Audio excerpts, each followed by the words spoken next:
এমডৰ অসমৰ প্ৰত্যেকগৰাকী জনসাধাৰণলৈ দিবলৈ ওলাইছো ডাঙৰ খবৰ। আজি হৈছে 4 আগষ্ট। আজি অসমৰ লাখ লাখ দুখীয়াসকললৈ কেইখনমান চৰকাৰী আঁচনিলৈ দিবলৈ ওলাইছো ডাঙৰ খবৰ। তো যিসকল মানুহে ভিডিঅ'টোত ক্লিক কৰিছে অনুগ্ৰহ কৰি ভিডিঅ'টো স্কিপ নকৰি প্ৰথমৰ পৰা শেষলৈ চাই থাকিব, কিয়নো এইটো ভিডিঅ'ৰ মাজত কৃষকসকলৰ পৰা আৰম্ভ কৰি আত্মসহায়ক গোটৰ মহিলাসকলক 10,000কৈ টকা প্ৰদানক লৈ কেইখনমান নতুন খবৰ আপোনালোকক প্ৰদান কৰিম।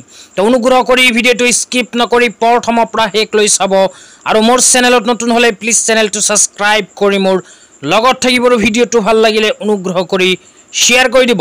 তো বলক ভিডিঅ'টো আৰম্ভ কৰি আজি প্ৰথমটো গুৰুত্বপূৰ্ণ খবৰৰ বিষয়ে বিস্তাৰিত জানি লওঁ।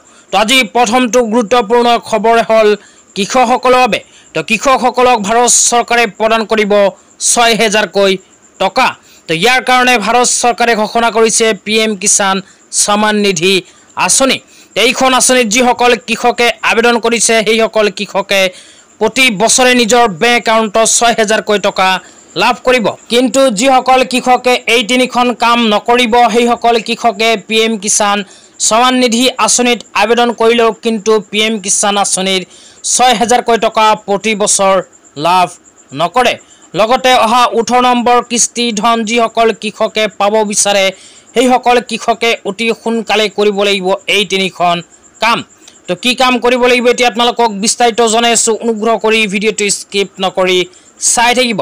তো যিসকল কৃষকে PM কিষাণ আঁচনিত আবেদন কৰিছে কিন্তু এতিয়ালৈকে PM কিষাণ আঁচনিৰ KYC কৰা নাই সেইসকল কৃষকে যদি PM কিষাণ আঁচনিৰ 18 নম্বৰ কিস্তি ধন নিজৰ বেংক একাউণ্টত পাব বিচাৰে তেন্তে অতি সোনকালে কৰিব লাগিব PM কিষাণ আঁচনিৰ KYC।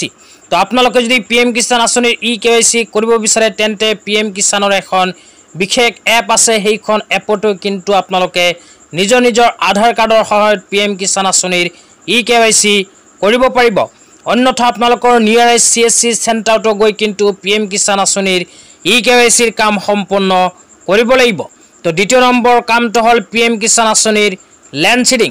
তো যিসকল মানুহে PM কিষাণ আঁচনিত আবেদন কৰিছে কিন্তু এতিয়ালৈকে PM কিষাণ আঁচনিৰ লেণ্ড চিডিং কৰা নাই সেইসকল মানুহে নিজৰ জিলাখনৰ কৃষি বিষয়াৰ কাৰ্যালয়ত গৈ মাটিৰ তথ্য পাতি জমা দি PM কিষাণ আঁচনিৰ লেণ্ড চিডিং কৰিব লাগিব যদিহে PM কিষাণ আঁচনিৰ 18 নম্বৰ কিস্তি ধন পাব বিচাৰে। তো এতিয়া আপোনালোকক জনাইছোঁ তৃতীয় নম্বৰটো কামৰ বিষয়ে।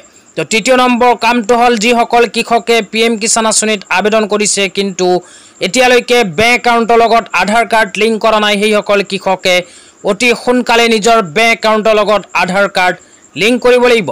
তো আপোনালোকে নিজৰ নিজৰ বেংক ব্ৰাঞ্চত গৈ বেংক একাউণ্টৰ লগত আধাৰ কাৰ্ডখন লিংক কৰিব লাগিব। তো যিসকল কৃষকে এই তিনিখন কাম কৰা নাই অতি সোনকালে PM কিষাণ আঁচনিৰ 18 নম্বৰ কিস্তিৰ ধন পাবলৈ এই তিনিখন কাম কৰি লওক। তেতিয়া আপোনালোকক দিবলৈ লৈছোঁ আজি দ্বিতীয়টো খুবেই গুৰুত্বপূৰ্ণ খবৰ। তো আজি দ্বিতীয়টো খবৰ হ'ল অৰুণোদয় আঁচনিলৈ। তো অৰুণোদয় আঁচনিলৈ এখন বিশেষ আপডেট ইতিমধ্যে আমাৰ হাতত আহি পৰিছে। তো ইয়াতে কি লিখা আছে আপোনালোকক বিতংভাৱে জনাইছোঁ, অনুগ্ৰহ কৰি ভিডিঅ'টো স্কিপ নকৰি চাই থাকিব। তো ইয়াতে লিখা আছে ছেপ্টেম্বৰৰ পৰা অৰুণোদয় 3.0ৰ অধীনত 20 লাখ নতুন হিতাধিকাৰী সংযোজন কৰা হ'ব, যাৰ ফলত মুঠ হিতাধিকাৰীৰ সংখ্যা হ'ব 47 লাখতকৈ অধিক। তাৰপিছত আৰু কোৱা হৈছে হিতাধিকাৰীসকলে আধাৰ কাৰ্ড আৰু ৰেচন কাৰ্ডৰ জৰিয়তে যোগ্যতা অৰ্জন কৰিব পাৰিব। তো যিসকল মানুহে এতিয়ালৈকে অৰুণোদয় আঁচনিত নিজৰ নাম অন্তৰ্ভুক্ত কৰিব পৰা নাই সেইসকল মানুহৰ কাৰণে আহি গ'ল সোণালী সুযোগ। তো অসম চৰকাৰে নতুনকৈ ঘোষণা কৰিছে অৰুণোদয় 3.0 আঁচনি। এইখন আঁচনিৰ জৰিয়তে অসমৰ 20 লাখ দুখীয়াক আকৌ নতুনকৈ অন্তৰ্ভুক্ত কৰিব অৰুণোদয় আঁচনিত। তো ইয়াৰ লগতে আৰু কৈছে যিসকল ৰেচন কাৰ্ডৰ হিতাধিকাৰীয়ে এতিয়ালৈকে ৰেচন কাৰ্ডৰ লগত আধাৰ কাৰ্ড লিংক কৰা নাই সেইসকল হিতাধিকাৰীয়ে কিন্তু অৰুণোদয় আঁচনিত কৰিব নোৱাৰিব আবেদন। লগতে আৰু কি কোৱা হৈছে আপোনালোকক বিতংভাৱে জনাইছোঁ, অনুগ্ৰহ কৰি ভিডিঅ'টো স্কিপ নকৰি চাই থাকিব। তো ইয়াতে স্পষ্টকৈ লিখা চাব পাৰিছে অৰুণোদয় 3.0 আঁচনি। ছেপ্টেম্বৰৰ পৰা অৰুণোদয় 3.0 আঁচনিৰ অধীনত কিন্তু অসম চৰকাৰে 20 লাখ দুখীয়াসকলক প্ৰদান কৰিব অৰুণোদয় আঁচনিৰ ফৰ্ম। তো আপোনালোকে অহা ছেপ্টেম্বৰ মাহতেই কিন্তু অৰুণোদয় আঁচনিত নতুনকৈ কৰিব পাৰিব আবেদন। তো আপোনালোকে যদি অহা ছেপ্টেম্বৰ মাহত অৰুণোদয় 3.0 আঁচনিত আবেদন কৰিব বিচাৰে তেন্তে অতি সোনকালে কেইখনমান প্ৰমাণপত্ৰ ৰেডি কৰিব লাগিব। তো কি প্ৰমাণ পত্ৰৰ প্ৰয়োজন হ'ব অৰুণোদয় 3.0 আঁচনিত আবেদন কৰাৰ বাবে আপোনালোকে যদি বিস্তাৰিত জানিব বিচাৰে তেন্তে এইটো ভিডিঅ'ৰ কমেণ্ট বক্সত কমেণ্ট কৰি জনাই দিব। তেন্তে ইয়াৰ নেক্সট ভিডিঅ'ত আপোনালোকক জনাই দিম যে যিসকল মানুহে এতিয়ালৈকে অৰুণোদয় আঁচনিত আবেদন কৰা নাই সেইসকল মানুহে যদি অৰুণোদয় 3.0 আঁচনিত আবেদন কৰিব বিচাৰে তেন্তে অহা ছেপ্টেম্বৰ মাহত সেইসকল দুখীয়া মানুহৰ কি প্ৰমাণ পত্ৰৰ প্ৰয়োজন হ'ব। তো এতিয়া আপোনালোকক দিবলৈ লৈছোঁ আজি তৃতীয়টো খুবেই গুৰুত্বপূৰ্ণ খবৰ। অনুগ্ৰহ কৰি ভিডিঅ'টো স্কিপ নকৰি চাই থাকিব। তো আজিৰ তৃতীয়টো গুৰুত্বপূৰ্ণ খবৰ হ'ল আধাৰ কাৰ্ড লৈ। তো আধাৰ কাৰ্ড লৈ ইয়াতে কোৱা হৈছে বাধ্যতামূলক বায়োমেট্ৰিক আপডেট 5 আৰু 15 বছৰ বয়সত আপোনাৰ সন্তানৰ বায়োমেট্ৰিকৰ বিৱৰণ ফটোগ্ৰাফ 10টা আঙুলি আৰু আইৰিছ আপডেট কৰিবলৈ মনত ৰাখিব। এই বাধ্যতামূলক বায়োমেট্ৰিক আপডেট বিনামূলীয়াকৈ যদি ক্ৰমে 5ৰ পৰা 7 বছৰ আৰু 15ৰ পৰা 17 বছৰ বয়সৰ ল'ৰা ছোৱালী আপোনালোকৰ ঘৰত আছে। তো যিসকল মানুহৰ ঘৰত 5ৰ পৰা আৰম্ভ কৰি 15 বছৰ বয়সৰ ভিতৰৰ ল'ৰা ছোৱালী আছে সেইসকল মানুহে কিন্তু সেইসকল ল'ৰা ছোৱালী যদি আধাৰ কাৰ্ড বনাইছে অতি সোনকালে কৰিব লাগিব বায়োমেট্ৰিকৰ আপডেট।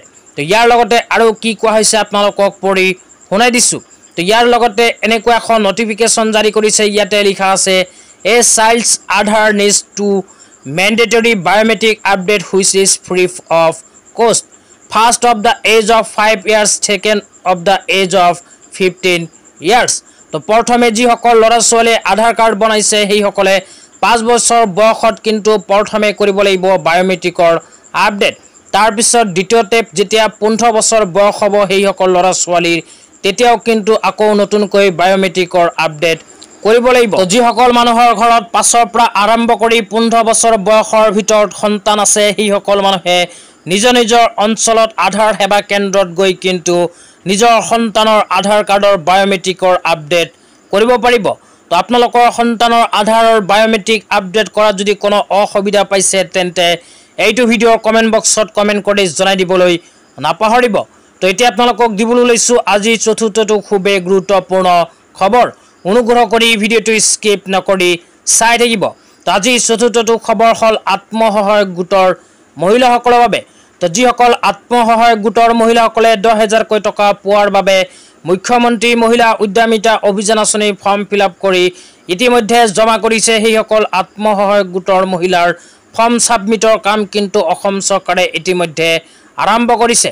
লগতে যিসকল আত্মসহায়ক গোটৰ মহিলাসকলে মুখ্যমন্ত্ৰী মহিলা উদ্যমিতা অভিযান আঁচনিৰ ইলিজিবিলিটি ক্ৰাইটেৰিয়াৰ ভিতৰত পৰিব সেইসকল আত্মসহায়ক গোটৰ মহিলাসকলৰ নাম কিন্তু চৰকাৰে পৰ্টেলত অন্তৰ্ভুক্ত কৰিব বুলি অসমৰ মুখ্যমন্ত্ৰী ডাঙৰীয়াই এখন বিশেষ বৈঠকত এখন বিশেষ সিদ্ধান্ত গ্ৰহণ কৰিছে।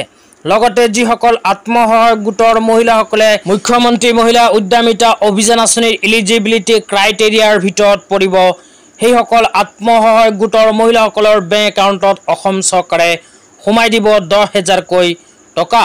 তো আপোনালোকৰ মোবাইলত 10,000কৈ টকা পোৱাৰ SMS আহিছেনে নিশ্চয় ভিডিঅ'টো চাই আছে যদি এইটো ভিডিঅ'ৰ কমেণ্ট বক্সত কমেণ্ট কৰি জনাই দিব। ইয়াৰ লগতে আপোনালোকক আৰু এখন কথা জনাই দিছোঁ। বহুতে হয়তো ভিডিঅ' বনাই কৈ আছে যে আজি নহয় কালি নাইবা পৰহি আত্মসহায়ক গোটৰ মহিলাসকলৰ 10,000কৈ টকা সোমাই যাব।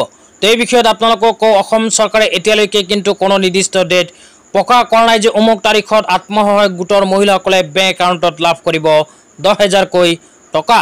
তো যেতিয়া কোনো নিৰ্দিষ্ট ডেট প্ৰকাশ কৰিব তেতিয়া লগে লগে ভিডিঅ' বনাই আপোনালোকক জনাই দিম। অনুগ্ৰহ কৰি চেনেলটো ছাবস্ক্ৰাইব কৰি মোৰ লগত থাকিব। আৰু যিসকল মানুহে ষ্টক মাৰ্কেটৰ বিষয়ে জানিব বিচাৰে সেইসকল মানুহে এইটো ভিডিঅ'ৰ কমেণ্ট বক্সত কমেণ্ট কৰি জনাই দিবলৈ নাপাহৰিব। তো আজি ইমানেই, ধন্যবাদ।